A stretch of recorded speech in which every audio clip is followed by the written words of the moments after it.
мен қалай милашка болам десеңіздер, оны көрсетейін. Қалай мен ерінді әдемі істеймін. Бір мынандай аламын да, осындай алу керек та. Сосын мұрнымызға бүйтіп жағып шығамыз да. Домалақ. Өз қызаратын бір помада алып алу керек. Сосын бізге мұрынмен ауызға жағуға болады.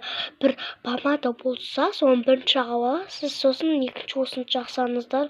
Күшті бір парасы да бар, бұның үлкен. Ол да сөйтіп, әлі білмеймін, қандай екен. Сосын бүйтіп қараңыздар, мұрнымызға ауырып тұр. Қараңыздар, ешті жағып алдық қой. Сосын өзі қызарады айнаға қарағанда. Сосын қараңыздар, мынау менің наушнигім. Бүйтіп киіп аламын.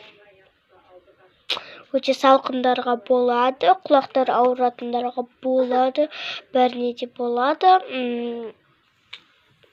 Қазір сіңіліме барып келейін. Сау болыңыздар, мені көрсеттім, мен қалай милашка болу керек. Пока!